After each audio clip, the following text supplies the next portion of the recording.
Okay, this is the starting position.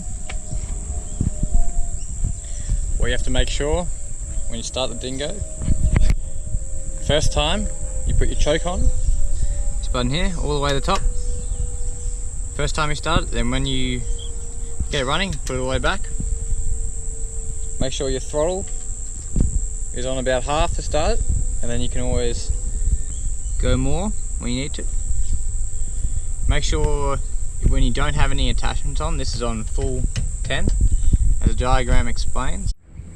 This one here shows how much of flow goes to what. 10 is all to the wheel drive and bucket. 0 is to all the attachments. So put it in 10 when you don't have any extra attachments on. When you're unloading and loading, make sure it's on turtle, which is just slower, not as jerky. And then rabbit if you're just going for straight distances, going quickly. The attachment flow should be, there's 3 options, down, up and middle. You want it in the middle.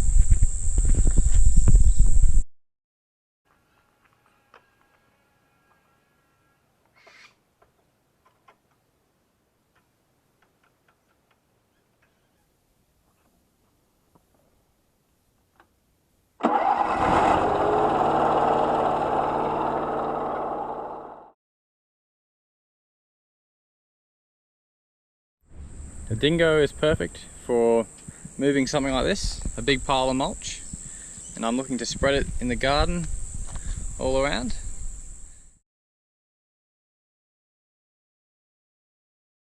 The middle 2 toggles are the wheel drive.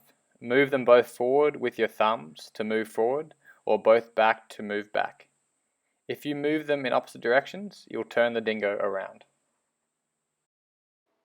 When travelling in a straight distance like this, you can put the Dingo into the faster gear, but it is best to change it back when turning or unloading.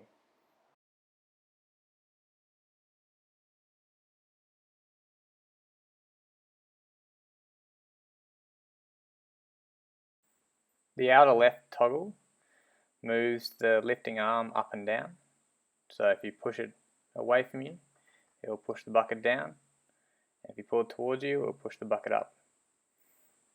The toggle on the far right hand side tilts the bucket, so if you have a full load of mulch in this case, you pull it down and it will release the mulch.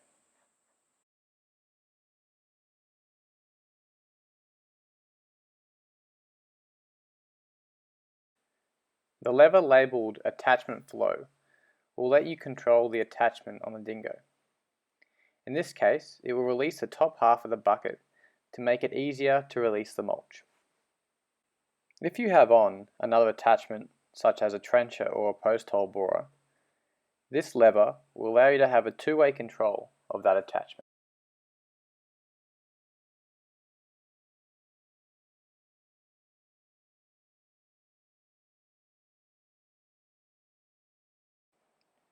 Dingos are great because anyone can jump on the back of one and start using it straight away.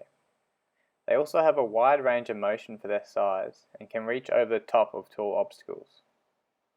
Dingos can also turn around on the spot and back into tight areas.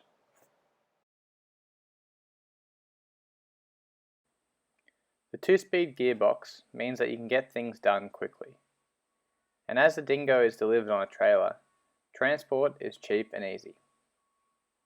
The overall width of the machine is just over 1 metre, so the Dingo can gain access to areas bigger machines can't, such as down the side of a house.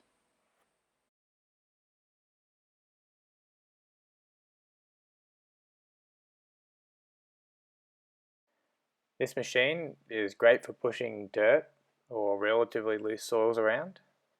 Other materials such as medium-sized rocks or clay might be better handled with a bobcat or excavator. Time will also be a constraint with the Dingo. If you're using it for the weekend, you'll be fine, but if you have a week's worth of work to do, it might be more comfortable sitting down in the cab of a bobcat. If you are operating your machine in muddy conditions, the Dingo might also slip. But if you're on relatively dry grass, rocks or concrete, the Dingo will do fine.